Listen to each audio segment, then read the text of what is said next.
আসসালামু আলাইকুম ওরহমতুল্লাহ। তান্ত্রিক মহাগুরু কবিরাজ চ্যানেলের পক্ষ থেকে স্বাগতম। আমি সাইফুল কবিরাজ। আজ আমি আপনাদের সামনে তাবিজের মাধ্যমে পরী হাজির করার জন্য পরী হাজির করার একটা নকশা নিয়ে আপনাদের সামনে উপস্থিত হলাম। সামনে অনেক ভিডিওতে ইনশাল্লাহ বিভিন্ন সাধনার বিষয়ে উল্লেখ করব, মাঝে মাঝে সাধনায় দিব। বিভিন্ন সাধন ভোজন না দিলে এই কাজের একটা শক্তি থাকে না। যদি সাধন ভোজন করতে পারেন একটা শক্তি থাকে, একটা আধ্যাত্মিক পাওয়ার থাকে। ওই আধ্যাত্মিক পাওয়ারের মাধ্যমে কাজ করবেন সঙ্গে সঙ্গে, খুবই দ্রুতভাবে কাজ করবেন, কাজ হবে। যে কোনো কাজে গ্যারান্টি সহকারে ফলাফল নিতে পারবেন। প্রিয় ভিউয়ার্স, আপনারা তো অলরেডি স্ক্রিনে আপনারা নকশাটা দেখতেই পাচ্ছেন। এই নকশার মাধ্যমে পরী হাজির করতে পারবেন। এটার কিছু নিয়ম আছে, কিছু ধাপ আছে, কিছু নিয়ম কারণ আছে, নিষেধাজ্ঞা আছে।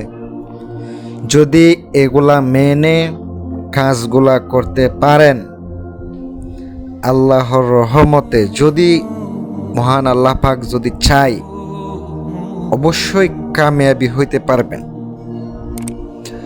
আমি তো সবাইকে গ্যারান্টি দিতে পারবো না যে সবাই করলে হবে, তা কিন্তু গ্যারান্টি দেওয়া যায় না।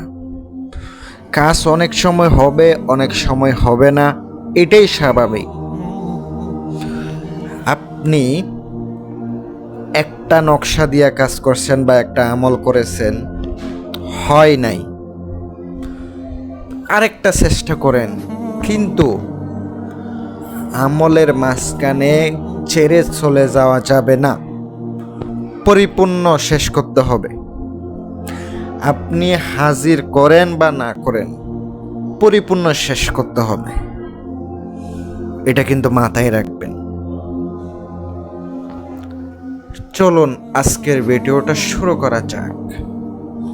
এটার জন্য বাতিনি বা রুহানি শক্তি দরকার হয়। এটার আংটি আমার কাছ থেকে সংগ্রহ করতে পারেন।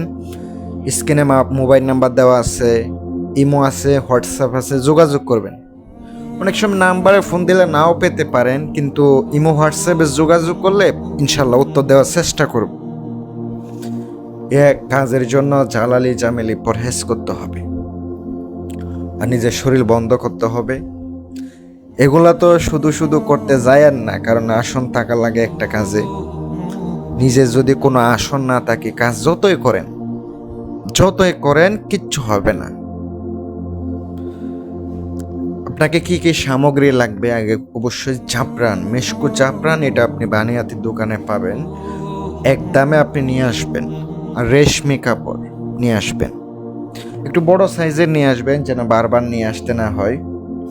একটু বড় সাইজের আপনি এগুলা কালেক্ট করে নিয়ে আসবেন। আরেকটা হচ্ছে মার্কিন কলম, যেটা কালো কালো কালারের, ওইটা দিয়েও লিখতে পারেন, চাইলে জাফরান দিয়েও লিখতে পারেন, আপনার যেটাই খুশি। বাদাম তেল, বাদামের কিছু তেল হয়, এই বাদাম তেল আপনাকে সংগ্রহ করতে হবে। আর নকশাটা ওই রেশমি কাপড়ে আঁকাইতে হবে। কাজটা শুরু করতে হবে অমাবস্যার রাত থেকে।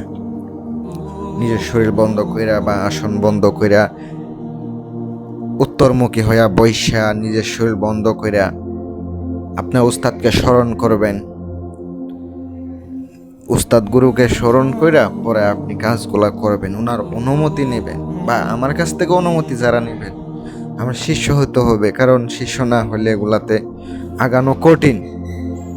আর নতুনরা এগুলা থেকে সাবধানে দূরে থাকবেন। শুধু শুধু করতে যায়েন না। যে আপনি ওই লিখছেন ওইটা আপনি পেছায় নেবেন, আর ওই বাদাম তেলটা নিয়ে আসলেন। আপনি মাটির প্রদীপ দোকানে পাবেন, যেখানে মাটির হাঁড়ি বা ওখানে পেয়ে যাবেন, ওখান থেকে আপনি নিয়ে আসবেন। ওইটা দিয়ে আপনাকে আগুন জ্বালাইতে হবে, ওই তেল দিয়ে প্রদীপ পরে এই নকশাটা আপনি চালাবেন। নকশার মধ্যে নিচে একটা বাংলাতে লিখে আছে দোহাই আল্লাহ দোহাই ওস্তাদের, ওটাও কিন্তু লিখতে হবে। এটা পড়বেন আর বলবেন পড়ি হাজির হও, এটা পড়তে থাকবেন। 21 বার পরে 21টা ফুঁক দিয়ে পরে আপনি এটা চালাবেন। 21টা নকশা আপনাকে পুরাইতে হবে। প্রথম দিনও আসতে পারে, অনেক সময় 3 দিনও করতে হতে পারে। 3 দিন পর্যন্ত আপনি চালাবেন, একদিনও বাদ দিবেন না, 3 দিন পর্যন্ত কন্টিনিউ করবেন। হাজির অনেক সময় হইতে পারে, আবার অনেক সময় নাও হইতে পারে। এটার কারণ হচ্ছে কি, রুহানি শক্তি বা বাতিনি শক্তি, এটা না থাকলে অনেক সময় আসে না। এটা মাথায় রাখবেন। সবাই দোয়া করবেন, সুস্থ থাকবেন, ভালো থাকবেন। আসসালামু আলাইকুম ওয়া রাহমাতুল্লাহ।